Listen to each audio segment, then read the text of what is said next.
Hello दोस्तों, आपके अपने YouTube channel Z square academy में स्वागत है।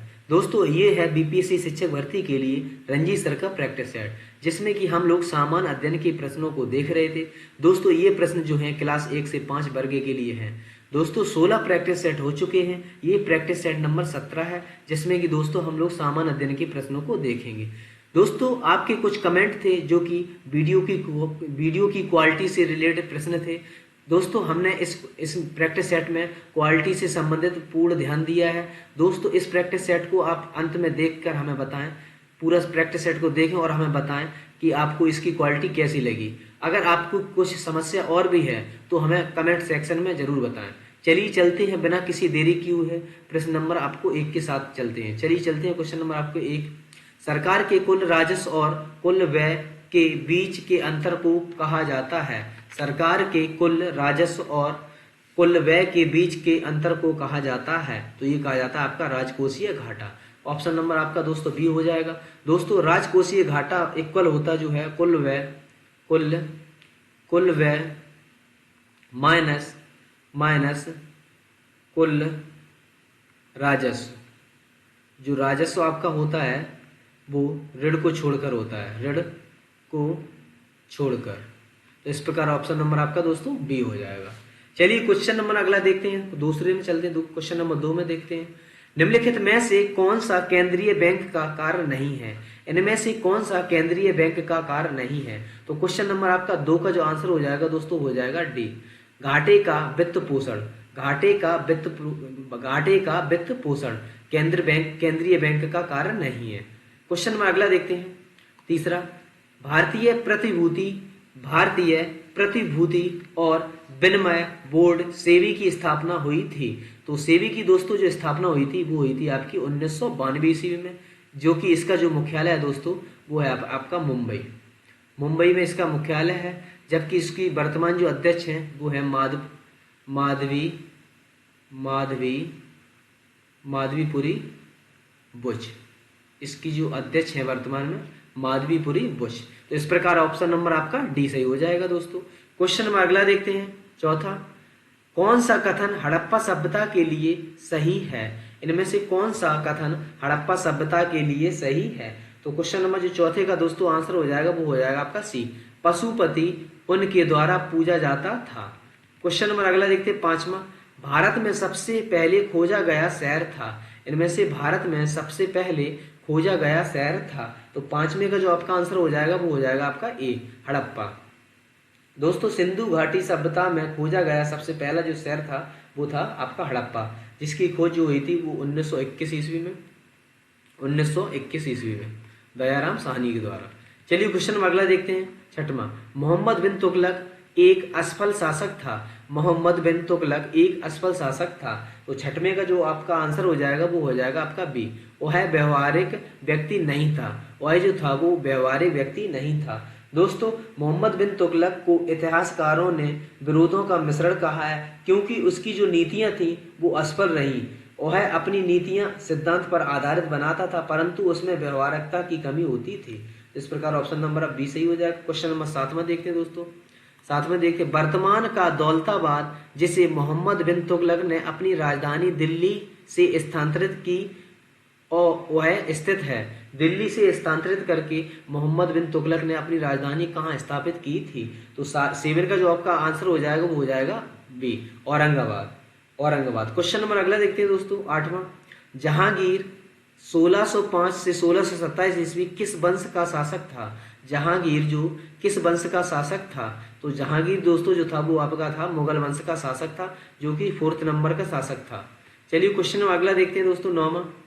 Question number 9। निम्न में से औरंगजेब का उत्तराधिकारी इनमें से औरंगजेब का उत्तराधिकारी कौन था? औरंगजेब का उत्तराधिकारी इसमें से कौन था? तो दोस्तों, औरंगजेब का जो उत्तराधिकारी था वो था आपका मुअज्जम। क्वेश्चन नंबर आपका ऑप्शन नंबर आपका डी सही हो जाएगा। क्वेश्चन नंबर अगला देखते हैं दोस्तों। क्वेश्चन नंबर आपका देखते हैं, 1 मिनट दोस्तों।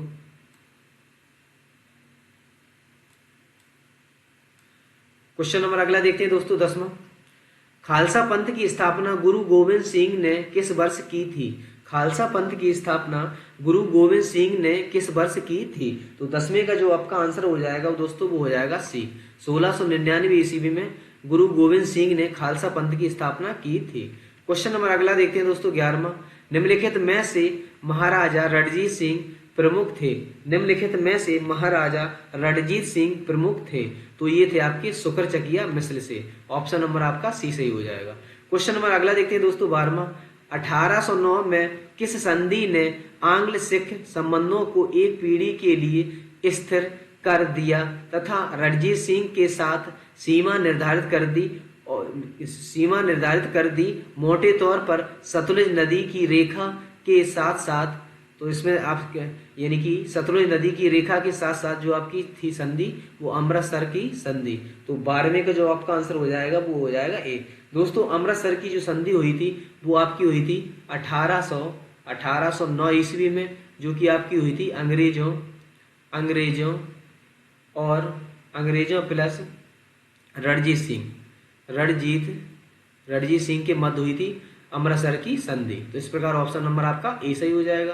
क्वेश्चन नंबर देखते हैं दोस्तों 13वां। मुगलों से लड़ने वाला सिख गुरु था। इनमें से मुगलों से लड़ने वाला कौन सा सिख गुरु था? तो दोस्तों 13वें का जो आपका आंसर हो जाएगा वो हो जाएगा आपका बी, गुरु गोविंद सिंह। दोस्तों गुरु गोविंद सिंह के नेतृत्व में सिखों ने औरंगजेब की धर्मांधता से क्षुब्ध होकर हथियार उठा लिए थे। तो 13वें का जो आपका ऑप्शन हो जाएगा, मुगलों से लड़ने वाला जो सिख गुरु था वो था आपका गुरु गोविंद सिंह। क्वेश्चन नंबर अगला देखते हैं 14वां। पूर्ण स्वराज दिवस कब मनाया जाता है? पूर्ण स्वराज दिवस आपका जो मनाया जाता है वो कब मनाया जाता है? तो दोस्तों 14वें का जो आपका आंसर हो जाएगा 26 जनवरी 1930। जो 26 जनवरी 1930 को पूर्ण स्वराज दिवस के रूप में मनाया गया था। इस दिन लोगों ने महात्मा गांधी द्वारा तैयार की गई पूर्ण स्वराज शपथ का वचन लिया था। चलिए क्वेश्चन नंबर दोस्तों 15वां देखते हैं। काकोरी कांड में कौन से स्वतंत्रता सेनानी को गोरखपुर जेल में फांसी दी गई थी? काकोरी कांड में कौन से स्वतंत्रता सेनानी को गोरखपुर जेल में फांसी दी गई थी?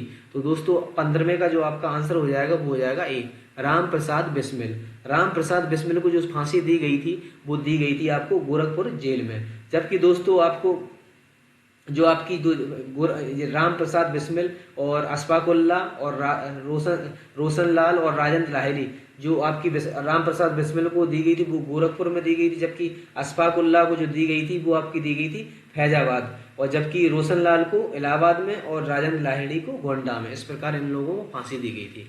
क्वेश्चन नंबर देखते हैं दोस्तों 16वां।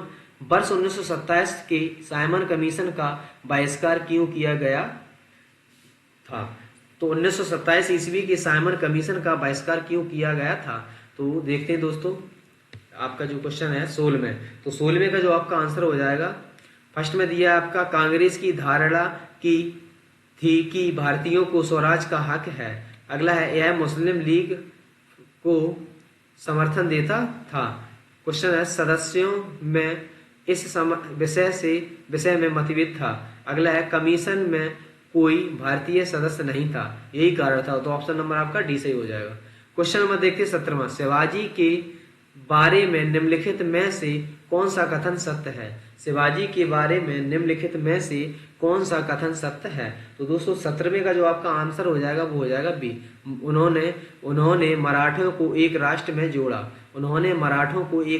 जोड़ा था।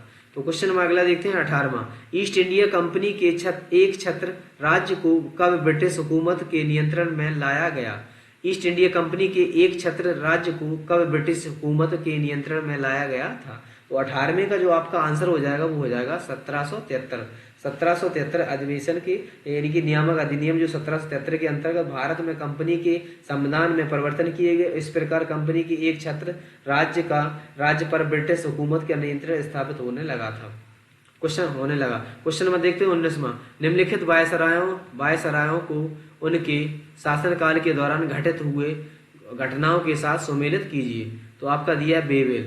तो बेवेल का संबंध दोस्तों है वो आपका शिमला से है, जबकि आपका रीडिंग का जो आपका संबंध है वो है आपका मोपला से, और वेलिंगटन का जो संबंध है वो आपका है वेलिंगटन का जो संबंध है वो आपका है सांप्रदायिक पुरस्कार। तो ए ए का जो आपका ऑप्शन हो जाएगा दोस्तों, ए का जो है आपका थर्ड, और बी का सेकंड, ए का थर्ड और बी का सेकंड। इस प्रकार ऑप्शन नंबर आपका ए सही हो जाएगा।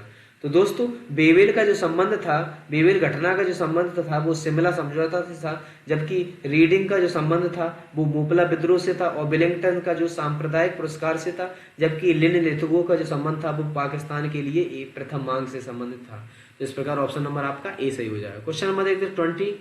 गुरु गोविंद सिंह थे सिखों के 10वें और अंतिम गुरु थे। सही बात है। सिखों की आंतरिक काउंसिलिंग खालसा के संस्थापक 1699 ईस्वी में, ये भी सही है आपका।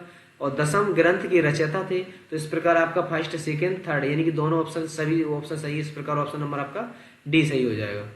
तो इस पर चलते क्वेश्चन दोस्तों। क्वेश्चन नंबर अगला देखते हैं। क्वेश्चन नंबर देखते हैं दोस्तों 21। ओजोन परत कहाँ पाई जाती है? तो दोस्तों ओजोन परत जो पाई जाती है वो आप पाई जाती है समताप मंडल में। ओजोन परत समताप मंडल में पाई जाती है। क्वेश्चन नंबर 22 देखते हैं। पृथ्वी शिखर सम्मेलन किसके द्वारा आयोजित किया जाता है? पृथ्वी शिखर सम्मेलन किसके द्वारा आयोजित किया जाता है? तो ये किया जाता है आपका यूनिसेड के द्वारा। यूनिसेड दोस्तों, प्रथम जो पृथ्वी शिखर सम्मेलन जो हुआ था वो आपका हुआ था 1992 ईस्वी में। 1992 ईस्वी में, जो कि ब्राजील के जो शहर था, शहर रियो डी जेनेरियो ब्राजील का शहर है। जो शहर है वो आपका है रियो डी जेनेरियो, जो 1992 में सबसे पहले पृथ्वी शिखर सम्मेलन हुआ था। तो इस प्रकार ऑप्शन नंबर जो किसके द्वारा आयोजित किया जाता है? तो ये आयोजित किया जाता है यूनिसेड के द्वारा। ऑप्शन नंबर आपका बी सही हो जाएगा। क्वेश्चन नंबर 23 देखते हैं। निम्नलिखित में से कौन सा कथन सही है? इनमें से कौन सा कथन सही है? तो 23 का जो ऑप्शन हो जाएगा आपका बी। तापमान में वृद्धि के कारण वायुमंडलीय दबाव कम हो जाता है। क्वेश्चन नंबर दोस्तों अगला देखते हैं 24। समान ऊंचाई के स्थानों को जोड़ने वाली काल्पनिक रेखा को क्या कहते हैं? समान ऊंचाई के स्थानों को जोड़ने वाली काल्पनिक रेखा को क्या कहते हैं? तो ये कहते हैं आपका समोच्च रेखा। ऑप्शन नंबर आपका बी सही हो जाएगा। क्वेश्चन 25 देखते हैं। किसी नक्शे पर एक निश्चित समय पर समान ताप वाले बिंदुओं को जोड़ने वाली रेखा कहलाती है? तो ये कहलाती है आपकी आइसोथर्म। ऑप्शन नंबर आपका डी सही हो जाएगा। क्वेश्चन देखते हैं 26। निम्नलिखित में से वह राज्य क्षेत्र कौन सा है जिसकी सीमा मिजोरम के साथ नहीं लगती? यानी कि मिजोरम से नहीं लगती, वह कौन सा राज्य क्षेत्र है? तो 26 का जो आपका ऑप्शन हो जाएगा वो हो जाएगा नागालैंड। तो नागालैंड राज्य क्षेत्र ऐसा है जिसकी सीमा मिजोरम से नहीं लगती। क्वेश्चन नंबर देखते हैं 27। भारत के उत्तर छोर से गुजरने वाला अक्षांश है। भारत के उत्तर छोर से गुजरने वाला जो अक्षांश है वो आपका है 37 अंश। क्वेश्चन नंबर 28 देखते हैं। निम्नलिखित में से कौन सा राज्य झारखंड के साथ अपनी सीमा को साझा नहीं करता? झारखंड के साथ अपनी सीमा को साझा नहीं करता ऐसा राज्य। तो 28 का जो ऑप्शन हो जाएगा आपका ए, मध्य प्रदेश।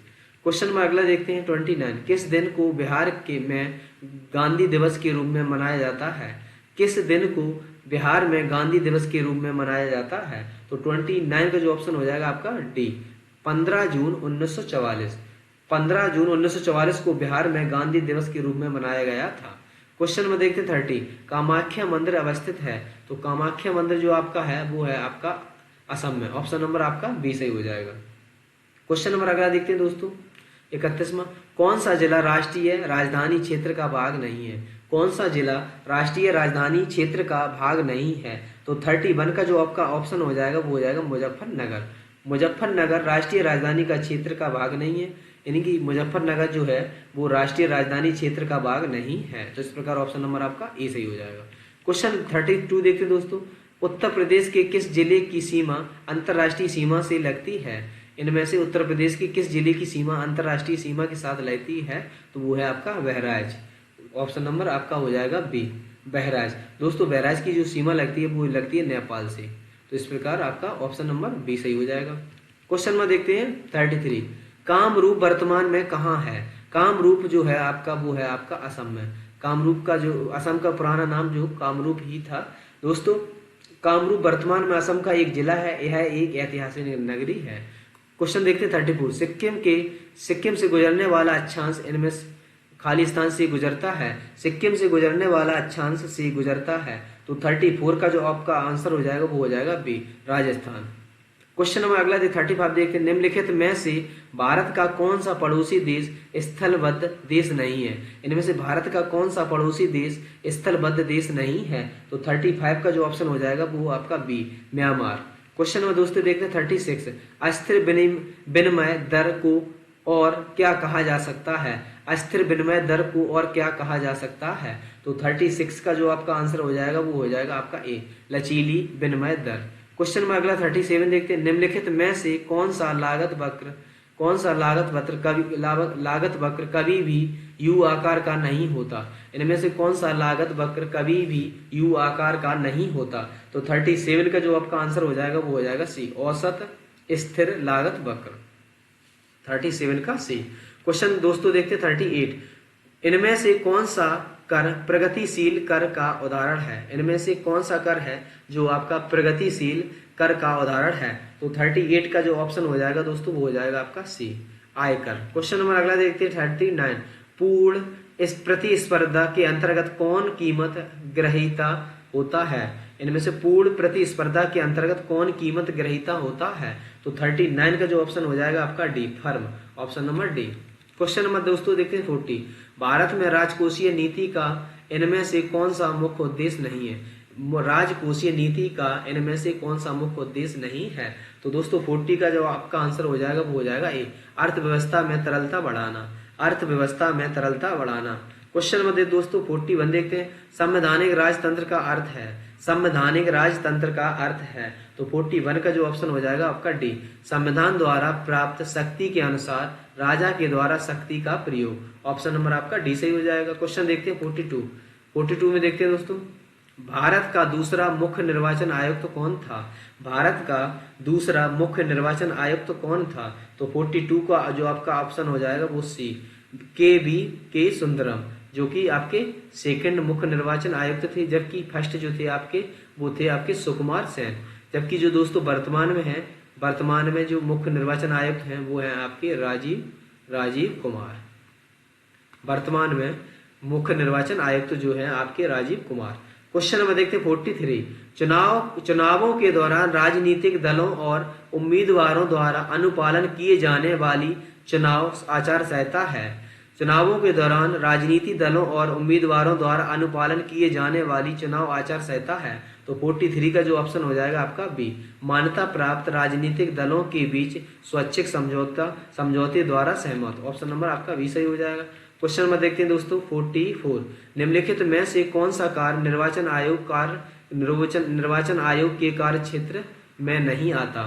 तो इनमें से कौन सा कार्य जो है कार्य वो निर्वाचन आयोग के कार्य क्षेत्र में नहीं आता। तो 44 का जो आपका ऑप्शन हो जाएगा वो हो जाएगा आपका ए, भारत के प्रधानमंत्री का चुनाव करना, भारत के प्रधानमंत्री का चुनाव करना। क्वेश्चन नंबर देखते हैं दोस्तों 45, हमारे संविधान की प्रस्तावना में इनमें से किसका उल्लेख नहीं है। तो हमारे संविधान की जो प्रस्तावना है उसमें किसका उल्लेख नहीं है। तो 45 का जो आपका हो जाएगा वयस्क मताधिकार, ऑप्शन नंबर आपका डी। क्वेश्चन नंबर देखते हैं 46, संविधान निर्माताओं के दर्शन और आदर्श संविधान में हम कहाँ देख सकते हैं। संविधान निर्माताओं के दर्शन और आदर्श संविधान में हम कहाँ देख सकते हैं। तो 46 का जो आपका ऑप्शन हो जाएगा वो सी, प्रस्तावना। दोस्तों संविधान की प्रस्तावना में से आशा की जाती है कि जिन लक्ष्यों तथा उद्देश्यों की प्राप्ति का प्रयास करने के लिए संविधान निर्माताओं ने राज्य व्यवस्था को निर्देश दिया है उसमें समावेश हो, और जैसे न्याय, स्वतंत्रता, प्रतिष्ठा और अवसर की समानता तथा व्यक्ति की गरिमा तथा राष्ट्र की एकता सुनिश्चित करना। क्वेश्चन नंबर देखते हैं 47, भारतीय संविधान की 8वीं अनुसूची में भाषाओं की संख्या कितनी है। 8वीं अनुसूची में जो है आपकी भाषाओं की संख्या कितनी है। तो 47 का जो आपका ऑप्शन हो जाएगा वो सी, 22। दोस्तों भारतीय संविधान की 8वीं अनुसूची में 8वीं अनुसूची के मूल संविधान में 14 भाषाएं थी, लेकिन जो वर्तमान में वो आपकी 22 है। जबकि मूल संविधान में जो भाषाएं थी वो थी आपकी 14 भाषा, 14। तो इस प्रकार आपका ऑप्शन नंबर सी।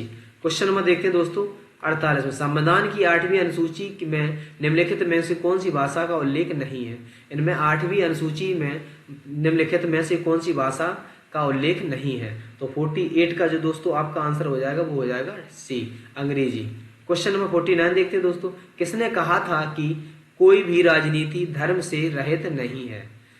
कोई भी राजनीति धर्म से रहित नहीं है, यह किसने कहा था? तो 49 का जो ऑप्शन हो जाएगा आपका बी गांधी जी। दोस्तों गांधी जी के अनुसार धर्म के बिना राजनीति का विचार अकल्पनीय है। क्वेश्चन नंबर दोस्तों देखते हैं अगला 50। संघ लोक सेवा आयोग रिपोर्ट किसको प्रस्तुत करता है? संघ लोक सेवा आयोग रिपोर्ट किसको प्रस्तुत करता है? तो दोस्तों 50 का जो आपका आंसर हो जाएगा वो हो जाएगा ए, राष्ट्रपति। दोस्तों अनुच्छेद 323 में प्रावधान है कि संघ लोक सेवा आयोग अपना वार्षिक प्रतिवेदन राष्ट्रपति को सौंपता है, फिर राष्ट्रपति इस वार्षिक प्रतिवेदन को संसद के समक्ष प्रस्तुत करता है। तो इस प्रकार आपका ऑप्शन नंबर आपका ए सही हो जाएगा। क्वेश्चन देखते हैं 51। निम्नलिखित में से तापमान के बारे में क्या सच नहीं है? इनमें से क्या तापमान के बारे में सच नहीं है? तो 51 का जो ऑप्शन हो जाएगा आपका बी, यह SI इकाई से में डिग्री सेल्सियस में मापा जाता है। इस प्रकार ऑप्शन नंबर बी। क्वेश्चन देखते हैं 52। प्रतिरोधकता कलर कोड में चौथी पट्टी किसे निर्देशित करती है? प्रतिरोधकता कलर कोड में चौथी पट्टी किसे निर्देशित करती है? तो दोस्तों 52 का जो आपका आंसर हो जाएगा वो हो जाएगा आपका ए, सहनशीलता स्तर या प्रतिरोधी क्षमता स्तर। क्वेश्चन नंबर 53 देखते हैं दोस्तों। उल्लू पूर्ण अंधकार में स्पष्ट रूप से देख सकते हैं क्योंकि? तो उल्लू पूर्ण अंधकार में स्पष्ट रूप से देख सकते हैं क्योंकि? तो 53 का जो ऑप्शन हो जाएगा आपका बी, रॉड के साथ बड़ी बड़ी आंखों के गोले आगे की तरफ निकले रहे होते हैं जो कि उसको द्विनेत्री दृष्टि प्रदान करते हैं। क्वेश्चन नंबर देखते हैं दोस्तों 54। निम्नलिखित में से किसके उपयोग से सल्फर डाइऑक्साइड की मात्रा को नियंत्रित किया जा सकता है? निम्नलिखित में से किसके उपयोग से सल्फर डाइऑक्साइड की मात्रा को नियंत्रित किया जा सकता है? तो 54 का जो ऑप्शन आपका हो जाएगा वो हो जाएगा डी, कम सल्फर वाले ईंधन से। क्वेश्चन नंबर दोस्तों देखते हैं 55। वाहन किस हानिकारक यौगिक का उत्सर्जन करते हैं? वाहन किस हानिकारक यौगिक का उत्सर्जन करते हैं? तो दोस्तों 55 का जो आपका आंसर हो जाएगा वो उपयुक्त सभी, कार्बन डाइऑक्साइड, कार्बन मोनोऑक्साइड और धुआं। ऑप्शन नंबर आपका डी सही हो जाएगा। क्वेश्चन नंबर 56 देखते हैं दोस्तों। पूर्व USSR की चेरनोबिल नाभिकीय संयंत्र दुर्घटना जिसमें रेडियो नाविकों का वातावरण के से रिसाव हो गया था किस वर्ष हुआ था? तो दोस्तों 56 का जो आपका आंसर हो जाएगा वो हो जाएगा डी, 1986। 56 का जो आपका आंसर हो जाएगा वो हो जाएगा डी। दोस्तों चेरनोबिल न्यूक्लियर दुर्घटना जो हुई थी वो आपकी 26 अप्रैल 1986 को घटित हुई थी। क्वेश्चन नंबर अगला देखते हैं 57। हाइपरप्लासिया है, हाइपरप्लासिया है। तो 57 का जो आपका आंसर हो जाएगा ए, कोशिकाओं की संख्या में असामान्य वृद्धि। हाइपरप्लासिया जो है कोशिकाओं की संख्या में असामान्य वृद्धि। 57 का आपका ए हो जाएगा। क्वेश्चन नंबर 58 देखते हैं दोस्तों। इंसुलिन में सूक्ष्म मात्रा में उपस्थित होता है, इंसुलिन में सूक्ष्म मात्रा में उपस्थित क्या होता है? तो 58 का जो ऑप्शन हो जाएगा आपका बी, जिंक। दोस्तों इंसुलिन अग्नाशय की बीटा कोशिकाओं द्वारा स्त्रावित पेप्टाइड हार्मोन्स है। इंसुलिन एक यौगिक अणु है जो 2 अल्फा और 2 बीटा श्रृंखलाओं जिनके केंद्र में जिंक की उपस्थिति से बनता है। रक्त में ग्लूकोज की सांद्रता का संतुलन इंसुलिन ही करता है, इंसुलिन ही करता है। इस प्रकार ऑप्शन नंबर आपका बी। क्वेश्चन देखते 59। शरीर का तापमान किसके द्वारा नियंत्रित होता है? तो शरीर का तापमान किसके द्वारा नियंत्रित होता है? तो वो होता है हाइपोथैलेमस। ऑप्शन नंबर आपका बी सही हो जाएगा। क्वेश्चन 60 देखते हैं। साइकॉन यानी कि स्काइफा यानी कि स्पोजिल यानी मीठा जल स्पंज और यूस्पोंजिया यानी कि बाघ स्पंज किस संघ के उदाहरण है? तो 60 का जो ऑप्शन हो जाएगा आपका Porifera. Option number D. Question दोस्तों देखते हैं 61। द्वितीय गोलमेज सम्मेलन किस प्रश्न पर असफल रहा? द्वितीय गोलमेज सम्मेलन किस प्रश्न पर असफल रहा? तो 61 का जो आपका आंसर हो जाएगा दोस्तों वो हो जाएगा ए, सांप्रदायिक प्रतिनिधित्व। सांप्रदायिक प्रतिनिधित्व। दोस्तों दूसरा गोलमेज सम्मेलन सांप्रदायिक नेतृत्व के प्रश्न पर विफल हो गया था। ब्रिटिश प्रधानमंत्री रैमजे मैकडोनाल्ड ने घोषणा की थी कि यदि कोई सर्वसम्मत समाधान प्रस्तुत नहीं किया तो ब्रिटिश सरकार को अपनी काम चलाओ योजना कार्यान्वित करनी होगी, क्योंकि इस तरह की कोई योजना प्रस्तुत नहीं की गई थी। अतः 16 अगस्त 1932 को मैकडोनाल्ड ने निर्णय लिया की घोषणा की और सांप्रदायिक निर्णय या मैकडोनाल्ड निर्णय कहते हैं इसी को। तो इस प्रकार दोस्तों द्वितीय गोलमेज सम्मेलन में यानी कि गांधी जी ने भाग लिया था, जबकि तीनों जो है गोलमेज सम्मेलन जो तीन है, तीनों में जो भाग लिया था वो लिया था आपका BR अम्बेडकर ने। BR अम्बेडकर, जबकि दूसरे वाले में जो लिया था गांधी जी ने भाग लिया था। तो इस प्रकार ऑप्शन नंबर आपका ए सही हो जाएगा। क्वेश्चन नंबर देखते हैं 62, करो या मरो का नारा किससे संबंधित है? करो या मरो का नारा किससे संबंधित है? तो 62 का जो ऑप्शन आपका बी सही हो जाएगा, महात्मा गांधी। क्वेश्चन नंबर 63 देते हैं, होम रूल आंदोलन भारत के स्वतंत्रता संग्राम में एक नए चरण के आरंभ का द्योतक था, क्योंकि? तो 63 का जो दोस्तों आपका आंसर हो जाएगा वो ए, इसने देश के सामने स्वशासन की एक ठोस योजना रखी थी। क्वेश्चन नंबर दोस्तों देखते हैं अगला। क्वेश्चन नंबर अगला देखते हैं 64 में निम्नलिखित में से किस सत्याग्रह आंदोलन में गांधी जी ने प्रत्यक्ष रूप से भाग नहीं लिया था?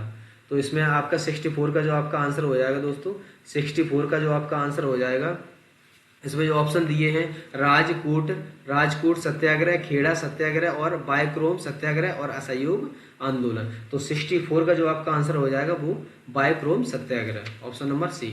चलिए क्वेश्चन नंबर अगला देखते हैं दोस्तों 65, भारत छोड़ो आंदोलन से उत्पन्न दंगे किस क्षेत्र में सबसे अधिक व्यापक रहे? यानी कि भारत छोड़ो आंदोलन में से उत्पन्न दंगे किस क्षेत्र में सबसे अधिक व्यापक रहे?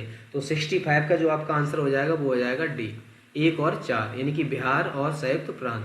इस प्रकार ऑप्शन नंबर 4 हो जाएगा। क्वेश्चन नंबर देखते हैं 66 में दोस्तों देखते हैं हम लोग 1923 से 28 ईस्वी के काल में भारतीय राजनीति में क्रांतिकारी कार्यविधि की पुनरावृत्ति का कारण था। तो 66 का जो आपका आंसर हो जाएगा दोस्तों वो हो जाएगा बी, गांधी जी के द्वारा असहयोग आंदोलन का स्थगन। क्वेश्चन अब अगला देखते हैं दोस्तों 67, सविनय अवज्ञा आंदोलन की असफलता के बाद गांधी जी ने महत्व दिया। सविनय अवज्ञा आंदोलन की असफलता के बाद गांधी जी ने महत्व दिया था। तो 67 का जो आपका आंसर हो जाएगा वो हो जाएगा आपका ए, रचनात्मक कार्यक्रम पर। तो क्वेश्चन नंबर अगला देखते हैं 68, जयप्रकाश नारायण को राष्ट्रीय स्तर के नेता की पहचान किस संदर्भ में मिली? जयप्रकाश नारायण को राष्ट्रीय स्तर के नेता की पहचान किस संदर्भ में मिली? तो 68 का जो आपका आंसर हो जाएगा वो दोस्तों हो जाएगा भारत छोड़ो आंदोलन। क्वेश्चन नंबर अगला देखते हैं 69, हम बहुत बड़ी भूल करेंगे यदि हम बिहार की जनता और उनके मंत्रिमंडल को लीग के नेताओं के हिंसक व असभ्य आक्रमणों को के आगे आरक्षित छोड़ देंगे। वर्ष 1946 में यह बात किसने कही थी? तो 69 का जो आपका आंसर हो जाएगा दोस्तों वो हो जाएगा डी, सरदार पटेल ने। क्वेश्चन नंबर अगला देखते हैं 70, स्वराज मेरा जन्म सिद्ध अधिकार है और मैं इसे लेकर रहूंगा, यह वाक्य किससे संबंधित है? तो क्वेश्चन नंबर 70 का जो आपका हो जाएगा बाल गंगाधर तिलक। क्वेश्चन नंबर अगला देखते हैं दोस्तों 71, पर्यावरण व पारिस्थितिकी का जैविक घटक क्या है? पर्यावरण व पारिस्थितिकी का जैविक घटक क्या है? तो 71 का जो आपका आंसर हो जाएगा दोस्तों वो हो जाएगा डी, वनस्पति। क्वेश्चन नंबर देखते हैं 72, जलवायु परिवर्तन से सर्वाधिक प्रभावित होने वाले देशों की सहायतार्थ किसे बनाया गया है? तो 72 का जो आपका आंसर हो जाएगा दोस्तों वो हो जाएगा A, green climate fund. Question number अगला देखते हैं 73, पारिस्थितिकी तंत्र के उत्पादकों व प्राणियों के पारस्परिक संबंधों का आधार क्या है? तो 73 का जो ऑप्शन हो जाएगा वो है आपका पोषण संबंध, ऑप्शन नंबर बी। क्वेश्चन 74 देखते हैं, विश्व का सर्वाधिक प्रसिद्ध कीटनाशक कौन सा है? विश्व का सर्वाधिक प्रसिद्ध कीटनाशक इनमें से कौन सा है? तो 74 का जो आपका आंसर हो जाएगा दोस्तों वो हो जाएगा DDT, ऑप्शन नंबर आपका ए। दोस्तों संसार का सबसे लोकप्रिय कीटनाशक DDT की जो फुल फॉर्म है वो है डाइफेनाइल और ट्राइक्लोरोएथेन। तो यह संसार का सबसे लोकप्रिय एक कीटनाशक है। चलिए क्वेश्चन नंबर 75 देखते हैं, निम्नलिखित में से किसे पर्यावरण से समाप्त करना अत्यंत कठिन है? किसे पर्यावरण से समाप्त करना अत्यंत कठिन है? तो 75 का जो आपका आंसर हो जाएगा वो उत्पादक, ऑप्शन नंबर बी। क्वेश्चन 76 से कौन सी झाड़ी का उदाहरण है? इनमें से कौन सा झाड़ी का उदाहरण है? तो 76 का जो आपका आंसर हो जाएगा दोस्तों वो हो जाएगा ए, नींबू। क्वेश्चन नंबर देखते हैं दोस्तों, क्वेश्चन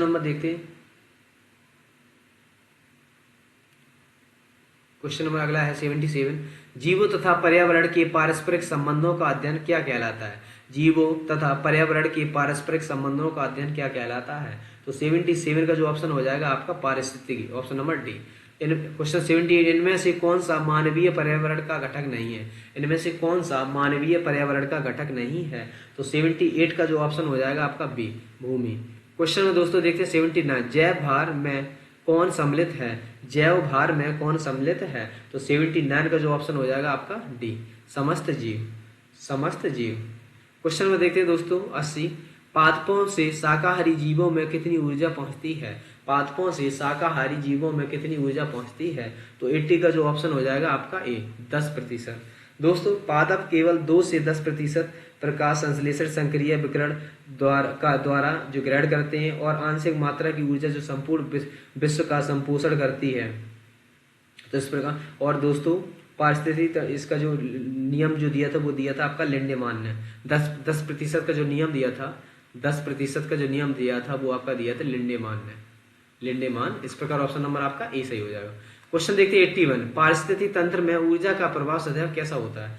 पारिस्थितिक तंत्र में ऊर्जा का प्रवाह सदैव होता है। तो 81 का जो ऑप्शन हो जाएगा वो एक दिशात्मक। क्वेश्चन नंबर 82 देखते हैं दोस्तों, वायु प्रदूषण धन का रोग किसे कहा जाता है? वायु प्रदूषण धन का रोग किसे कहा जाता है? तो 82 का जो ऑप्शन हो जाएगा सी, परिवहन के कारण प्रदूषण। क्वेश्चन नंबर 83 देखते हैं दोस्तों, प्राथमिक वायु प्रदूषण द्वितीयक वायु प्रदूषण से किस तरह से भिन्न होते हैं? प्राथमिक वायु प्रदूषण द्वितीय वायु प्रदूषण से किस तरह भिन्न होते हैं? तो 83 का जो आपका ऑप्शन हो जाएगा दोस्तों वो बी हो जाएगा, सीधे पहचाने गए स्रोतों से उत्सर्जित होते हैं। सीधे पहचाने गए स्रोतों से उत्सर्जित होते हैं। क्वेश्चन नंबर दोस्तों ये देखते हैं 84, दौरान एक शांत क्षेत्र में शोर स्तर के अनुमत मान क्रमशः क्या है? दौरान एक शांत क्षेत्र में शोर स्तर के अनुमत मान क्रमशः क्या है? तो 84 का जो दोस्तों आपका आंसर हो जाएगा वो हो जाएगा डी, 55 डेसिबल शांत की, और शोर जो है आपका 55 और 50 डेसिबल के बीच। ठीक है, इस प्रकार ऑप्शन नंबर डी।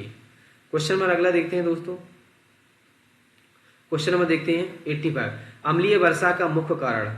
अम्लीय वर्षा का मुख्य कारण है इनमें से। तो 85 का जो ऑप्शन हो जाएगा आपका ए, कोयला और अन्य जीवाश्म ईंधन का औद्योगिक जल। क्वेश्चन नंबर अगला देखते हैं दोस्तों 86, 85 का आपका जो है वो ये था।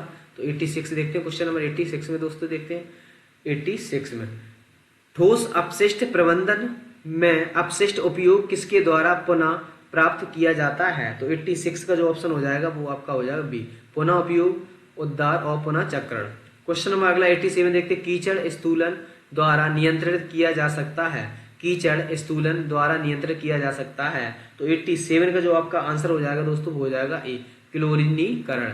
क्लोरीनीकरण, कीचड़ स्थूलन क्लोरीनीकरण द्वारा नियंत्रित किया जा सकता है। क्वेश्चन नंबर 88 देखते हैं, भारत में प्रचलित यांत्रिक खाद बनाने की वायुजीवी विधि को क्या कहा जाता है? भारत में प्रचलित यांत्रिक खाद बनाने की वायुजीवी विधि को क्या कहा जाता है? तो 88 का जो दोस्तों आपका आंसर हो जाएगा वो हो जाएगा आपका ए, इंदौर विधि, option number A. Question number 89 देखते दोस्तों, रासायनिक ऑक्सीजन मांग यानी कि सीओडी क्या दर्शाता है? रासायनिक ऑक्सीजन मांग यानी कि सीओडी आपको क्या दर्शाता है? तो 89 का जो आपका आंसर हो जाएगा दोस्तों वो हो जाएगा ए, अपशिष्ट जल का जैव निम्नीकरण। ठीक है, तो इस प्रकार ऑप्शन नंबर आपका ए सही हो जाएगा। क्वेश्चन नंबर दोस्तों देखते हैं 90, जो कि लास्ट क्वेश्चन है आपका, ताजे पानी का सीओडी या बीओडी अनुपात है। ताजे पानी का सीओडी या बीओडी अनुपात है। तो 90 का जो आपका आंसर हो जाएगा वो हो जाएगा सी, 1 के बराबर। 1 के बराबर। दोस्तों ये थे 90 प्रश्न जो कि सामान्य अध्ययन से संबंधित थे।